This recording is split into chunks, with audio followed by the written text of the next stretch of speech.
tout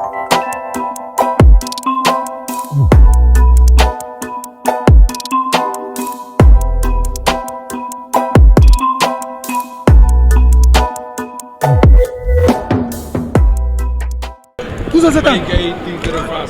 Donc maa ngi koy jaale famille am et comme li ma wax sànq aujourd'hui c'est un immense plaisir de voir le football se rassembler ici dans cette belle salle.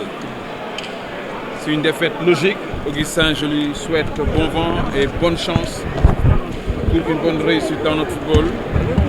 Et c'est l'occasion de remercier tous les acteurs du football. Allez-y, Calmez-vous, calmez-vous. S'il y a la violence, je ne parle pas. D'accord. D'accord. Calmez-vous. D'accord. Allez, président, allez, continuez. Remercier le bon Dieu, remercier tous les acteurs du football, remercier surtout le peuple sénégalais.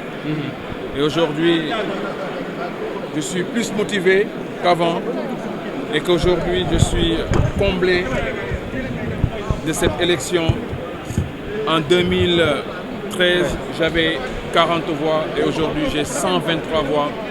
Cela prouve que j'ai fait une bonne campagne, j'ai présenté un programme réaliste et réalisable, mais c'est Dieu qui a décidé autrement et je l'accepte. Est-ce que vous pensez que vous avez été soutenu à la hauteur de votre campagne justement? Comment? Pensez-vous que vous avez été soutenu à la hauteur de la campagne que vous avez menée? La campagne que j'ai menée, je l'ai dit, c'est un programme réaliste et réalisable. C'est une campagne que j'ai déroulée à ma façon, en faisant toutes les régions du Sénégal pour pouvoir aujourd'hui apporter ma contribution dans le football. Mais aujourd'hui, c'est le sport qui a gagné, il faut l'accepter. Bonne chance à l'équipe dirigeante de la Fédération sénégalaise de football.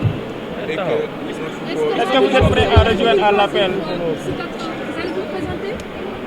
Mais dans 4 ans, si je suis vivant, Inch'Allah, je vais être candidat. Peut-être le bon Dieu me réserve d'autres cieux, on ne sait pas. Peut-être je serai dans 2 ans ou 3 ans, dans 4 ans, le président de la FIFA. Maintenant, vous allez accompagner l'équipe à travailler ensemble. Allez-vous répondre à l'appel à travailler ensemble? Je pense que l'heure n'est pas actuelle de dire que je vais travailler avec Maître Augustin Senghor. Il me l'a proposé. Moi, je suis un homme de principe. Tout dépendra des conditions qui vont m'être proposées.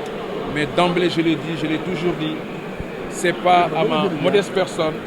Ce que je souhaite, c'est d'avoir une bonne organisation pour notre football. S'il y a une bonne organisation dans notre football, il n'y a pas que des raisons que je ne puisse pas rejoindre la fédération. Mais c'est des conditions que je vais poser. Et si vous répondez, si les conditions sont réunies, est-ce que vous êtes prêt à travailler avec Augustin Senghor? Mais même si je ne rentre pas dans la fédération, j'ai toujours travaillé pour notre pays. Je l'ai dit lors de ma campagne, la petite catégorie U15, U17, U20, j'ai toujours participé. Le fait d'être en retrait de la fédération ne veut pas dire que je n'apporte pas ma contribution. J'ai toujours travaillé pour la fédération et j'ai toujours travaillé pour mon peuple. Donc ça, cela ne va pas changer. Comment? Qu'est-ce que vous dites à la fédération, ce bureau qui sera élu, qu'est-ce que vous dites? Mais si mes conseils sont acceptés, c'est en premier lieu dans les 6 mois de changer les textes. Et là, s'ils le font, ça veut dire qu'il y a des avancées. Parce que vous avez dit les textes. Ces textes sont obsolètes. Si nous voulons aller vers le haut, on doit changer les textes.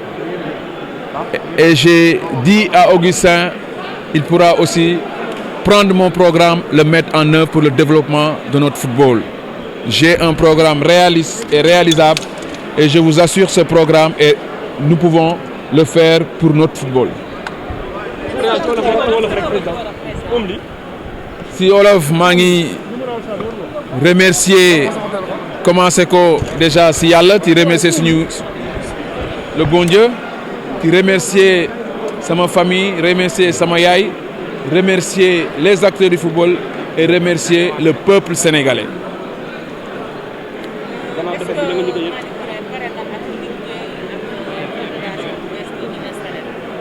liggéey ak fédération maa ngi koy def ba léegi bi ma sambee sama ndënd ba léegi créer génération foot boo xoolee catégorie U17 U20 U15 maa ngi si bay sama waar ak waa génération foot donc même bu fekkee ni dawuma fédération yàgg naa liggéeyal fédération pour mon pays moi je suis un soldat de mon pays lépp lu ma ñor mooy que suñu football dem kanam. est-ce que pare nga dugg ci équipe bi nii équipe bi nga xamante ne mooy mandat bu bees bi. waaw comme li ma yàgg a wax mandat bu bees bi su fekkee ni ñoom changé nañu texte yi ma gis ci sama bopp gis ni am na organisation bu baax pourquoi pas ma ñëw mais comme li ma leen wax ci sànq ci tubaab même bu ma ñëwul fédération mën naa apporter sama contribution parce que wax naa leen sànq U15 U17 U20 maa ngi ci bay sama waar.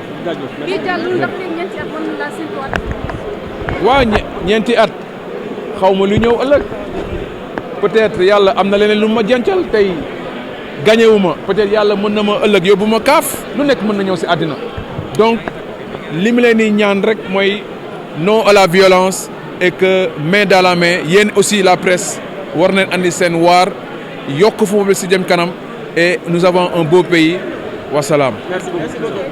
ah.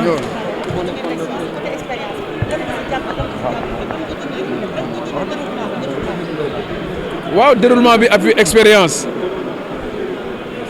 en perdant que ñee gën am expérience donc tey perte naa élection yi jàng naa si lu bëri su ma naree tegaat sama nënd yu bëri dinaa ko xoolaat pour mun a aussi foqati la présidence de la fédération sénégalaise de football.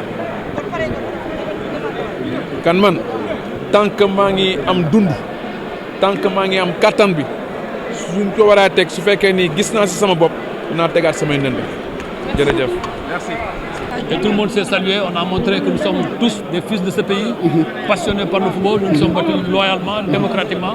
Quelqu'un a gagné, et c'est le football sénégalais qui a gagné en définitive. Il faudra féliciter Senghor, féliciter tous les clubs, féliciter tous les districts, les ligues, mais aussi encourager et féliciter et rendre hommage à Mani Touré pour son bel engagement, pour cette belle détermination. Et il reste entendu que nous restons tous des fils du Sénégal unis autour de notre passion pour le football. La fédération est réunie. L'objectif c'est quoi maintenant? Les urgences. Mais l'objectif c'est d'abord de rassembler toute la famille du football autour de ce consensus, autour du travail. Et je crois qu'aujourd'hui c'est le consensus qui a gagné. Parce que dans le comportement, on a eu un comportement consensuel. Maintenant, il faut dès demain ouvrir les chantiers de la réforme des textes, ouvrir. cheetetetet mais yow sawaay yow fu ñu la fekk yaa ngi ci kanamu ordinateur bi wala sa kanamu tablette ba sa téléphone portable lu xew mais damay lire ay information waaw xoolal boo bëgg am ay information yu leer nañ et en temps réel duggal ci www.senegal7.com ay information yu wóor man de maa ngi application Sénégal 7 lépp lu xew dama koy jot ci sama téléphone ci tàng bi te nag application Sénégal 7 am ko yomb na da ngay dugg ci Play Store wala Apple Store nga télécharger ko rek xam li xew ci réew mi ak la xew ci bitim réew te nag dara du la ci umpu. Vous voulez des informations en temps réel? Cliquez sur www.senegal7.com. Sénégal 7, le roi de l'information en temps réel.